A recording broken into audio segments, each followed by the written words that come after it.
Hey, what is up guys, Mkbhd here. From the crispiest lens out there to customizing a little bit of color where you never really could, this is Dope Tech number 2. Alright, so in Dope Tech number 1, I actually started talking about some of the equipment I use to make all these videos, starting with the camera, the Red Weapon Dragon, but I didn't talk about the lens on it. That is the Sigma 18-35 f1.8, and it is probably my favorite piece of tech that I own. Now, I have primes and everything, and you can never really quite match the sharpness and the image quality from a prime lens with a zoom, but this is a one-of-a-kind lens, and it gets the closest that I've ever seen. The build quality is top-notch, much like the rest of the Sigma art series, and it combines a set of specs that you literally do not see in any other zoom lens. So the 18-35mm zoom, which is nice and wide to mid, then the constant super fast f1.8 aperture throughout the whole zoom range, and a really close minimum focus distance of just 11 inches from the base of the lens. So you can get really close to pull off some basically macro shots with this lens.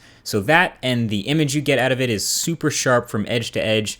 If you want any test footage, I've been using it, I'd say probably about 75% of the shots in my last 50 videos went through this glass. So when people ask about equipment, it's pretty easily the number one lens I recommend. There's a Canon version, a Nikon version, all types.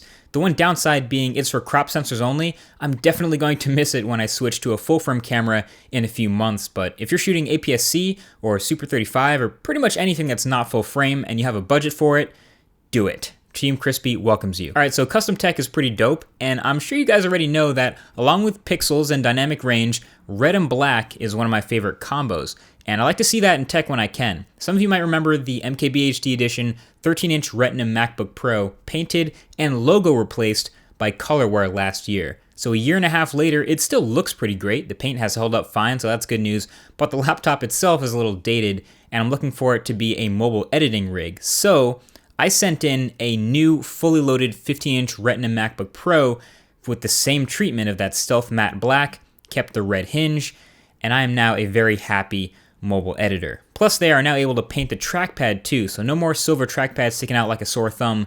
This thing is freaking beautiful. And Colorware, if you didn't know, does this with all types of devices, laptops, the iMac, smartphones, accessories. I think they'll have it for the new Apple keyboard and Magic Mouse pretty soon, and my personal favorite, the Mkbhd Headphones of choice, custom Sennheiser HD800. Now this is what a normal pair of HD800s looks like, silver and black. I've shown these in a previous video, pretty classy, but you can pick all the colors you would want of all the different parts, the hinge, the grill, and everything on Colorware's site. So this is what I picked, and then this is what it looks like in real life. Pretty clean. Obviously, if you're a fan of red and black like me, this is gonna look hot. If not, I'm sure you can find your own colors to suit your setup. As for those curious, I have this going into a Woo Audio WA7 Firefly right now, along with a pair of Yamaha studio monitors.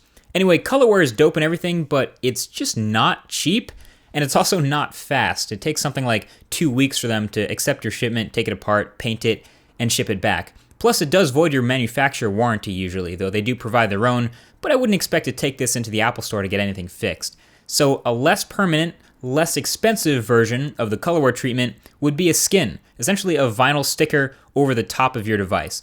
The upside to a skin is that it is temporary and it is much cheaper than a custom paint job, kind of like a car getting a wrap versus new paint, and you can change the texture if you want. The only real downside being precision, or how steady your hand is. The skin from dBrand you're looking at here, they're all precisely cut, but it's really all about the application process too and getting that right. So they cover almost all the same devices that Colorware does, from smartphones right up to laptops and consoles, and they will be precisely cut. So it's just a matter of you getting it right, and it'll look as good as you make it. Anyway, that's it for Dope Tech number 2. It's a brand new series, so definitely leave your suggestions in the comments below for more stuff you want to see in between all these reviews, and I'll talk to you guys in the next one. Peace.